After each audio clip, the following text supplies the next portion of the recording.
వాక్యాన్ని విందాం. దేవుని మహాకృపను బట్టి, ఆయన వాత్సల్యతను బట్టి, ఆయన కనికరాన్ని బట్టి 2024 సంవత్సరం ఆఖరి సంవత్సరంలో, ఆఖరి నెలలు, ఆఖరి దినాలు, ఆఖరి గడియల్లో దేవుడు మన సజీవ లెక్కలో ఉంచాడు. అందునిమిత్తమై ఆయన కృతజ్ఞతాపూర్వకంగా ఆయనకు వందనాలు స్తోత్రాలు చెల్లిస్తాం. ఎందరో ఈ లోకాన్ని నుంచి వెళ్ళిపోయారు. మన సంఘంలో ఉండే వాళ్ళు కూడా చాలామంది వెళ్ళిపోయారు. మనల్ని ఇంకా దేవుడు సజీవ లెక్కలో ఉంచాడు. ఎందుకు ఉంచాడు అనేది మనం ఆలోచించాలి. ఆయన మనతో ఏదో కార్యాలు జరిగించాలనే ఉద్దేశం కలిగి ఉన్నాడేమో. ఆ విషయాన్ని ఆలోచన చేసి మనము ఆయన పనిలో మనం సాగిపోయేవారుగా ఉందాం. పరిశుద్ధమైన బైబిల్ గ్రంథంలో నుండి అపోస్తుల కార్యములు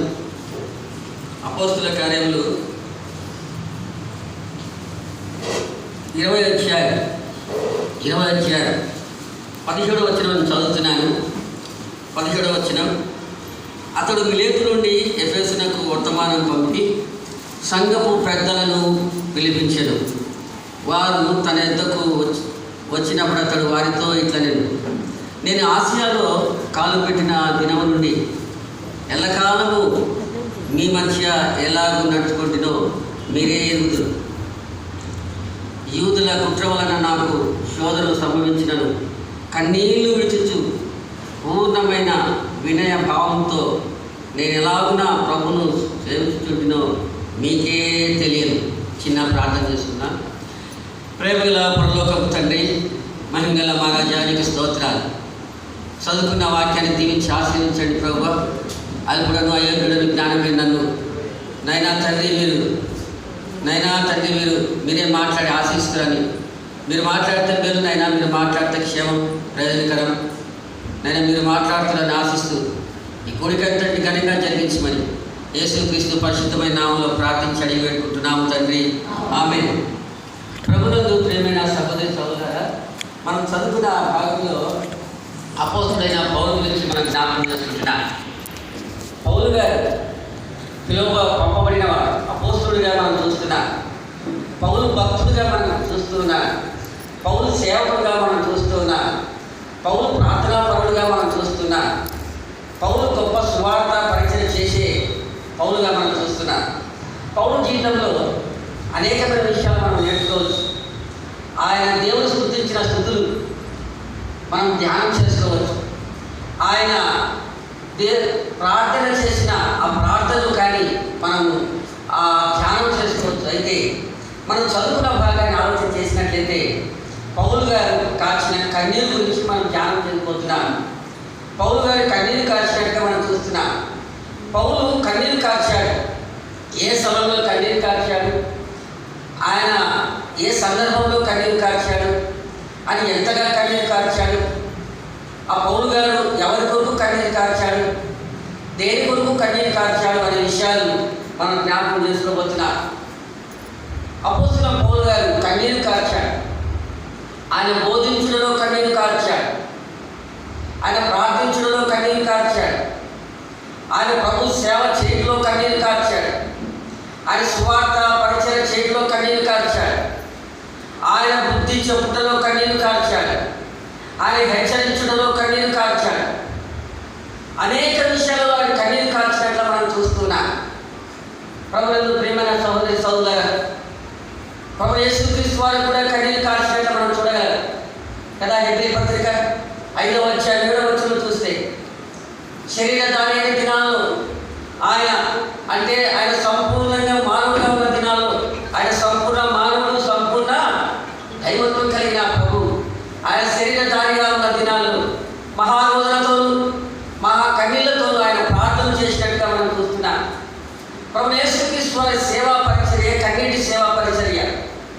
ఆయన నవ్వించే సేవా పరిచర్య కాదండి. ఆయన నవ్వడండి.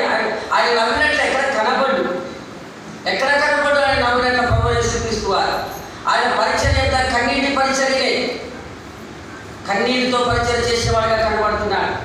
అలాగైతే పౌలు కూడా గమనించినట్లయితే పౌలు కూడా కన్నీటి పరిచర్య చేసిన వాడుగా కనబడుతున్నాడు. ఏ పరిచర్య అయినప్పటికీ అది ప్రభు సేవా పరిచర్య అయినా, సువార్త సేవ పరిచర్య అయినా, సంఘ క్షేమ కొరకు పరిచర్య అయినా, లేదంటే ఏ విషయాలైనా కూడా ఆయన కన్నీరు కార్చి ఆయన కన్నీటి పరిచర్గా మనం చూస్తున్నాం. అలాగే ప్రియమైన సహోదరి సహోదరులారా, మన పరిచర్య ఎలా ఉంది? పౌలు ఎప్పుడు నమ్మించే పరిచర్య చేయలేదని ఆయన కన్నీటి పరిచర్య చేసినట్లు మనం చూస్తాం. మనకి పరిచర్య ఎలా ఉంది? మన పరిచయం నమ్మించే పరిచయం లాగా లేదంటే మన కన్నీటి పరిచయలాగా పౌరులాగా ప్రభుని యేసుక్రీస్తు వారిలాగా మనం కన్నీరు కాల్చుతూ అదిగో బాధతో పరిచయం చేస్తూ ఉన్నామా అనేది మనం ఆలోచన చేయవలసిన వారిగా ఉంటున్నాం. ప్రభునందు ప్రియమైన సహోదరి సహోదరులారా, గమనించినట్లయితే అపోస్తలుడైన పౌలు గారు గమనించినప్పుడు ఆయన ఆయన జీవితంలో గమనిస్తే అనేకమైన బోధలు, వర్తమానాలు, ప్రసంగాలు చేసినట్లు మనం చూడగలం. అనేకమైన బోధలు, కొన్ని వందల బోధలు బోధించు ఆయన కదా. ఆ అపోస్తలుల కార్యంలో గమనించినట్లయితే అనేకమైన ప్రసంగాలు చేసినట్టుగా మనం చూస్తాం. అనేకమైన వర్తమానాలు, అనేకమైన బోధలు ఆయన బోధించినట్లు అపోస్తలుల కార్యంలో మనం చూస్తున్నాం. వాటి నుంచి ప్రాముఖ్యమైన ప్రసంగాలు, 3 ప్రసంగాలు మనం చూస్తాం. ప్రాముఖ్యమైన ప్రసంగాలు గమనించండి. అపోస్తలుల కార్యంలో గమనించినట్లయితే 3 ప్రసంగాలు మనం చూసినట్లయితే 13-17 చూస్తాం. అక్కడ ఏముందంటే, ఎవరు ఉద్దేశించి ఆయన ప్రసంగం చేశాడంటే ఇశ్రాయేలులారా అని పిలుస్తున్నాడు. ఇశ్రాయేలులారా అని ఎవరిని ఉద్దేశించి ఆయన ప్రసంగం చేస్తున్నాడంటే ఇశ్రాయేలు ప్రజలను. అక్కడ దేవునికి భయపడేవాళ్ళారా అని మాట కూడా ఉందండి అక్కడ.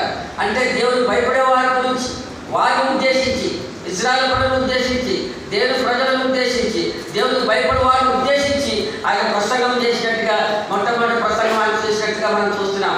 రెండవదిగా మనం జ్ఞాపకం చేసుకున్నట్లయితే అదే అపోస్తలుల కార్యంలోనే 17వ అధ్యాయం 21 వచనం చదివితే అక్కడ ఏథెన్సు వారిని సంబోధించి ఆయన ప్రసంగం చేసినట్లు మనం చూస్తున్నాం. ఏథెన్సు వారిని ఉద్దేశించి ప్రసంగం చేశాడండి. ఏథెన్సు వారు అంటే గ్రీసు దేశస్తులు వారు అన్యులుగా మనం చూస్తున్నాం. వారు అన్యులండి. అన్యులను ఉద్దేశించి ఆయన ప్రసంగం చేసినట్టుగా అపోస్తలుల పౌలు మనం చూస్తున్నాం. మూడవదిగా మనం చూసినట్లయితే మనం చదువుతున్న భాగం 20-17 అపోస్తలుల కార్యంలో సంఘ పెద్దలను పిలిపించి అనే మాట ఉంది. అంటే సంఘ పెద్దలనంటే పెద్దలని కాదు కానీ సంఘాన్ని ఉద్దేశించి, ఆయన సంఘాలను ఉద్దేశించి ఆ సంఘాలను ఉద్దేశించి ఆయన ప్రసంగం చేసినట్టుగా మనం చూస్తున్నాం. 3 ప్రసంగాలు, ప్రాముఖ్యమైన ప్రసంగాలు. ఒకటి వచ్చేసి ఆయన ఇశ్రాయేలు ప్రజలను, దేవుని ప్రజలు, అదో దేవుడికి భయపడే వారిని ఉద్దేశించి ఆయన ప్రసంగం చేశాడు. రెండోది ఏథెన్సు వారు, గ్రీసు దేశస్తు వారు, అంటే వారు అన్యులను ఉద్దేశించి ఆయన ప్రసంగం చేశారు. తర్వాత సంఘాన్ని ఉద్దేశించి ఆయన ప్రసంగం చేసినట్టుగా మనం చూస్తున్నాం. ప్రపంచంలో గమనిస్తే 3 రకాల వారు కనబడుతున్నారండి. 3 రకాలు. ఒకరు ఇజ్రాయేలు లేదా యూదులు లేదా ఇజ్రాయేల్ ప్రజలు, రెండవది అన్యులు, మూడవది సంఘంలో వారు. ఈ 3 రకాల వారిని ఆయన ప్రసంగం చేసినట్టుగా మనం చూస్తున్నాం. ప్రభునందు ప్రియమైన సహోదరి సహోదరులారా, కొంచెం సహాయం చేస్తే మంచిదేమో. అపోస్తలుల కార్యాలు 20వ అధ్యాయం 35వ వచనం మనం చూసినట్లయితే ఆయన కన్నీరు కాచిన విధానాన్ని మనం చూస్తున్నాం. అపోస్తలుల కార్యాలు 20వ అధ్యాయం 35వ వచనం మనం జ్ఞాపకం చేస్తున్నాం. అపోస్తలుల కార్యాలు 20వ అధ్యాయం 35వ వచనం.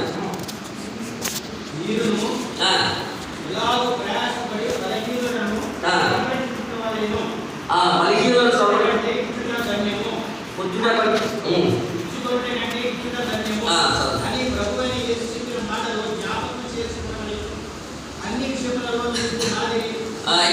ఇక్కడ గమనించండి, నేను చదువుతున్నాను. మీరు ఇలాగూ ప్రయాసపడి బలహీనులను సంరక్షించ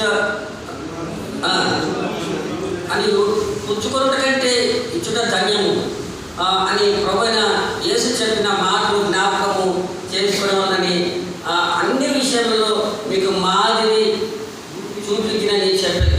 ఇక్కడ గమనించినట్లయితే అపోస్తలుల పౌలు ఇక్కడ అన్ని విషయాలలో మాదిరికరణ చూపించినట్లు మనం చూస్తున్నాం. అన్ని విషయాలలో మాదిరిగా కనబడుతున్నాడు అపోస్తలుడైన పౌలు గారు. ఏ విషయాల్లో ఆయన మాదిరి కనబడుతున్నాడు? పైన చూసినట్లయితే పై వచనంలో బలహీనులను సంరక్షించుటలో అనే మాట చూస్తున్నాం.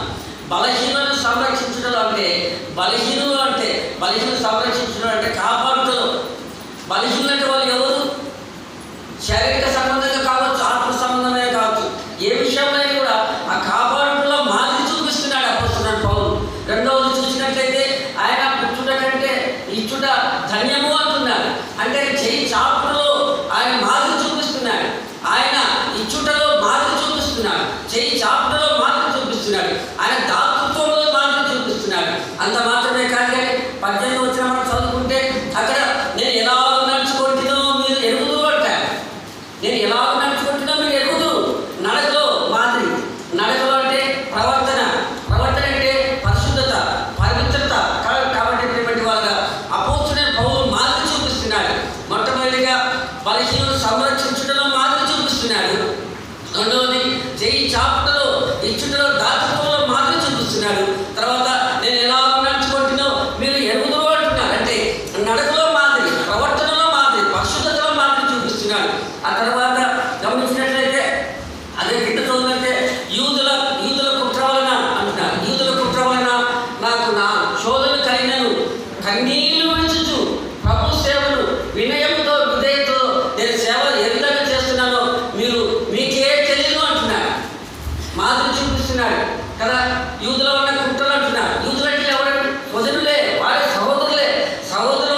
పరిచర్యగా మనం చూస్తున్నాం. ప్రభువునందు ప్రియమైన సహోదరి సహోదరులారా, సువార్త సేవ కన్నీటి సేవగా మనం చూస్తున్నాం. అపోస్తలుడైన పౌలు గారు సువార్త సేవను కన్నీటి సేవగా చేస్తున్నారు. సువార్త పరిచర్య కన్నీటి పరిచర్యగా మనం చూస్తున్నాం కదా. అది ఆషామాషి సువార్త పరిచర్య కాదండి. సువార్త పరిచర్య అంటే ఎంతో కష్టంతో కూడిన పరిచర్య అది కదా. ఈనాడు చూస్తే ఎట్లుందంటే ఆ సువార్త సేవ కానీ ప్రభు సేవ కానీ ఒక చులకనగా చూస్తున్నారు, ఒక తేలికగా, ఒక విలాసవంతంగా తేలికగా లైట్గా తీసుకుంటున్నారని.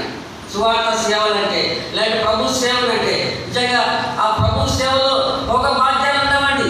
సువార్త సేవలో ఒక బాధ్యాలు ఉండవు, సువార్త సేవలో విలాసాలు ఉండవు, సువార్త సేవలో సుఖశాంతాలు ఉండవు. కానీ సువార్త సేవలో ఆయన కష్టాలు ఉంటాయి, ఇబ్బందులు, ఇరుకులు, సమస్యలు, అవమానాలు, దెబ్బలు, శరసాలు కదా అన్నీ అనుభవించాడు పౌలు గారు, అన్నీ అనుభవించాడు కదా.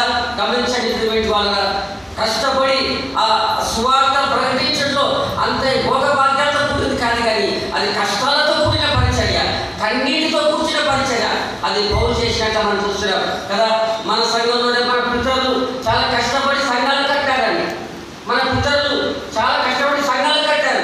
పొలికి కానీ, చాపలు కానీ, ధర్మపురి కానీ, ఆ గుంటగలు కొట్టాలు కానీ, లేక దోసుడి కానీ, మధ్యకరి కానీ, గంజిగుంట కానీ, ఇవన్నీ వాళ్ళు తిరిగి కష్టపడి రాత్రులనక పగులనక నడుచుకుంటూ పోయి రాత్రులు లైట్లు లేక ఆ టార్చ్ లైట్లు పట్టుకొని నడుచుకుంటూ పోయి సువార్త ప్రకటించి ఆత్మలు సంపాదించి సంఘాలు కట్టారండి, సంఘాలు కట్టారు.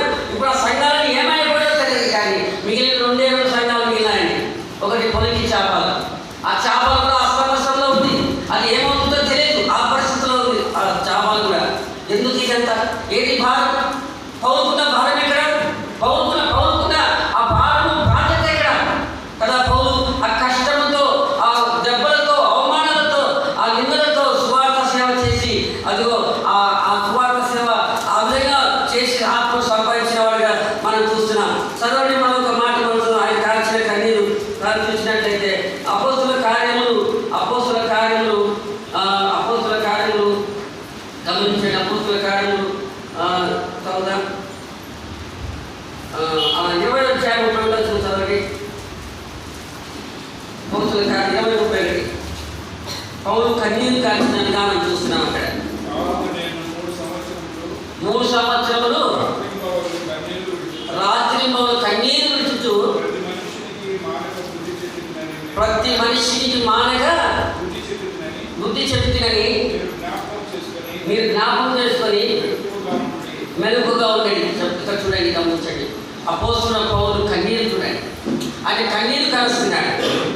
దేని కొరకు కన్నీరు కారుస్తున్నాడు? 30వ